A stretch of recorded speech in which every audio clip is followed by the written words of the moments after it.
Hello, this is another tutorial. This time the tutorial is about the low voltage control for a split system AC. I want to start by showing you that these are the terminals inside of the thermostat for a split system air condition. That's a one heat, one cool thermostat. You have R, C, Y, G, and W. That's what you want to see. This is the furnace or the air handler. That's going to have a board inside, most likely, and that board is going to have the same terminals, R, C, Y, G, and W. And then outside for the condenser, it's not going to say Y and C out there. It's actually going to be a contactor that you're going to have this connected to. Contactor coil. Remember that, contactor coil. These two wires go to the contactor coil, which had a contact I will show you. But anywho, the power from the transformer is where you get your 24 volts for your thermostat. Okay, so off of this transformer, if you were to look on the schematic sign would look like this. It would have an R and a C. Excuse me, it would be R and C, but it wouldn't have an R and a C on it. It would probably be like a yellow wire and a blue wire coming off of your transformer. That's where you get your 24 volts from. The 24 volts is what is right here at the R. The R is your power. If you could look at the thermostat as being a switch, the R is what has the power, and the R is what sends power to each of these terminals when you call for it. Now R and C, most of the time you don't have to hook up the C at your thermostat unless you have a thermostat that needs to be powered by the furnace. If it needs to be powered by the furnace, then you'll want to hook up a C and an R at your thermostat. But that's only for if you have one of those digital thermostats that don't work off a battery. They work off of the power from the thermostat.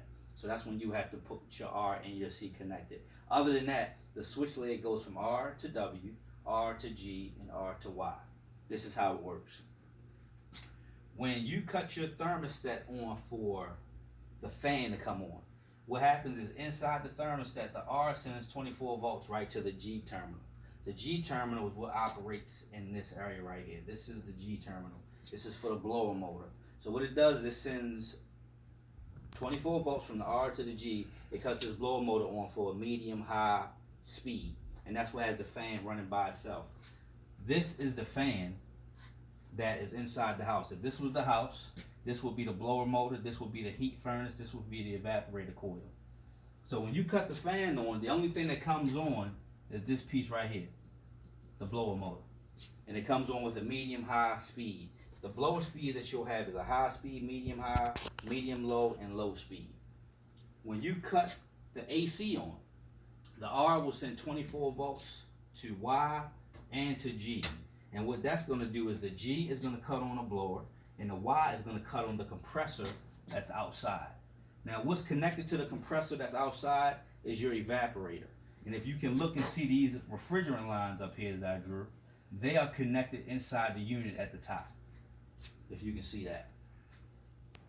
When you send a signal for the AC to come on, it sends a signal to the blower motor, but it doesn't send the same signal that cuts it on for the same speed.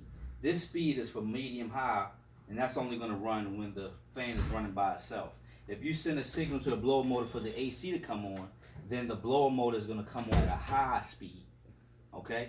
Because it has four different speeds on the blower motor. When you cut your thermostat on for heat, it sends a signal from the R to the W. It'll send a signal from the R to the W and from the R to the G. Sometimes the board will do this also. It'll just send a signal to the W. When that sends the signal, that R sends 24 volts to the G for the blower to come on, and it sends 24 volts to the W for the furnace to come on. This is the furnace right here. So rather if you have on the heat or the AC, that fan is going to come on regardless. The only time that fan won't come on if you don't have anything running is if you have your fan on auto. If you have your fan on, that fan is going to run constantly no matter what. That's why when you'll go to a system and see that it says the fan on, the system's always running. So you always want to have your system on auto. That way it only runs, the blower only runs when the heat is running or when the AC is running. Now when you get down to outside, when you cut it on for the AC, it sends a signal to the Y and the C, which makes the contactor pull in for this condenser to come on. We did the video on how the condenser, how the AC and everything works. And that's pretty much what that does. It'll start the compressor, and then the compressor will start everything to happen all over again. So remember, you got R for power, C for common, Y for cool, G for fan, W for heat. Now, what happens internally in those systems is a whole nother video. This video is all about low voltage control, and this is important because this is really all you need to know in order to wire up a system, because low voltage is really field wiring, meaning that the field technician installs it. Everything else is manufactured from the system. So this is pretty much how you work a system. You got your fan, your furnace for the heat, and the evaporator for the AC, which is connected to the condenser outside. That's it.